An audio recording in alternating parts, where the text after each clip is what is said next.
Hello hi ନମସ୍କାର ପିଲାମାନେ। ଏଇ ଦେଖିପାରୁଥିବେ ଆପଣ କ'ଣ ନା ଗଭର୍ଣ୍ଣମେଣ୍ଟ ଅଫ୍ ଓଡ଼ିଶା ତରଫରୁ ଆସିଛି ଏରି ଆମର ଫାଷ୍ଟ ମେରିଟ୍ ଲିଷ୍ଟ +3 ପିଲାମାନଙ୍କ ପାଇଁ କେଉଁଦିନ କ'ଣ ଅଛି ଆଡ଼ମିସନ୍ ଫାଷ୍ଟ ଫେଜ୍ରେ ଯେଉଁ ଆମର ଅନଲାଇନ୍ ଆପ୍ଲିକେସନ୍ ବା ଆପ୍ଲାଏ କରିଥିଲେ ଆପଣମାନେ କେଉଁଦିନ ଅଛି ଫାଷ୍ଟ ରାଉଣ୍ଡ ସିଲେକ୍ସନ୍ ଦେଖନ୍ତୁ। Publish of provisional allotment of seat ବା ଫାଷ୍ଟ ମେରିଟ୍ ଲିଷ୍ଟ କେବେ ବାହାରିବ ନା 22 ଜୁନ୍ ଆଜି 2ଟା ବେଳେ ବାହାରିବ। କେଉଁ ସାମ୍ସ ୱେବସାଇଟ୍ରେ ଯାଇ ଆପଣ ଦେଖିପାରିବେ। ତାପରେ ସାମ୍ସ ୱେବସାଇଟ୍ରେ ଯେତେବେଳେ ସ୍ଲାଇଡ଼ ଫ୍ରିଜ୍ ଆଉ ଫ୍ଲୋଟ୍ ସ୍ଲାଇଡ଼ କ'ଣ ନା ସ୍ଲାଇଡ଼ ହେଉଛି ସ୍ଲାଇଡ଼ ଅପ୍ ମାରିବ। ସ୍ଲାଇଡ଼ ଅପ୍ ମାରିଲେ କ'ଣ ହେବ ନା ଆଗକୁ ଆପଣମାନେ କେଉଁ କଲେଜ ଧର ଆପଣଙ୍କର ପସନ୍ଦର କଲେଜ ଆସିନି ଆପଣ ସ୍ଲାଇଡ଼ ଅପ୍ ମାରିକି ରହିଯିବେ। ଆଉ ଇଣ୍ଟିମେସନ୍ ଲେଟର୍ଟି ଡାଉନଲୋଡ଼ ହେବନି ଆଉ ଆପଣ ବ୍ୟସ୍ତ ହେଇଯିବେନି। ଇଣ୍ଟିମେସନ୍ ଲେଟର୍ ଡାଉନଲୋଡ଼ ନହେଲେ ଆପଣ ବ୍ୟସ୍ତ ହେବେନି।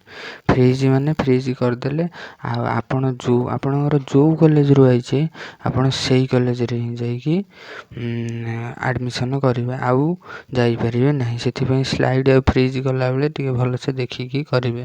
ଆଉ ପେମେଣ୍ଟଟା ଅନଲାଇନ୍ ମୋଡ଼୍ରେ ହେବ, ମାନେ ଅନଲାଇନ୍ ଆପଣ ଷ୍ଟୁଡ଼େଣ୍ଟ ଆକାଉଣ୍ଟକୁ ଯାଇକି ନିଜର ଲଗ୍ଇନ୍ କରିକି ଆପଣଙ୍କର ପେମେଣ୍ଟଟି କରିବେ ଅନଲାଇନ୍ ମେଥଡ଼ରେ କରିବେ। ଯଦି ଆପଣ ସ୍ଲାଇଡ଼ କରିଥିବେ ତାହେଲେ ଆପଣଙ୍କର ଇଣ୍ଟିମେସନ୍ ଲେଟର୍ ଡାଉନଲୋଡ଼ ହେବନି। ଯଦି ଆପଣ ଫ୍ରିଜ୍ କରିବେ ତାହେଲେ ଆପଣଙ୍କର ଇଣ୍ଟିମେସନ୍ ଲେଟର୍ ଡାଉନଲୋଡ଼ ହେବ। ତାପରେ କେବେ କ'ଣ କରିପାରିବେ ନା 22 ତାରିଖରୁ 25 ତାରିଖ ଯାଏଁ ଅଛି ଆର ଡେଟ୍।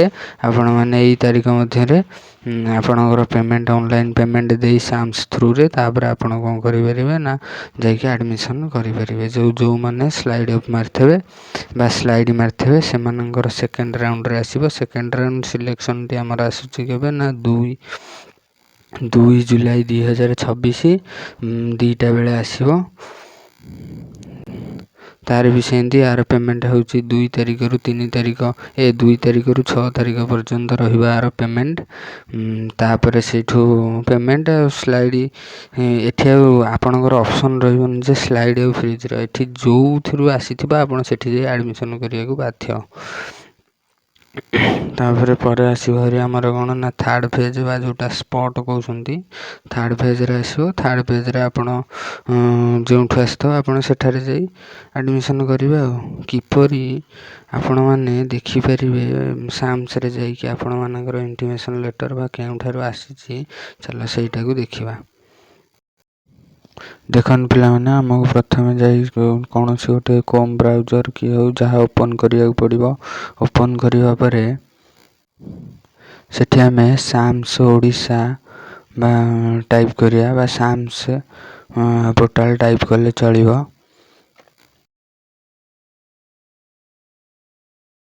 ଆସିଛି ଏରି ସାମ୍ସର ୱେବସାଇଟ୍ଟା। ତା ଉପରେ କ୍ଲିକ୍ କରିବା।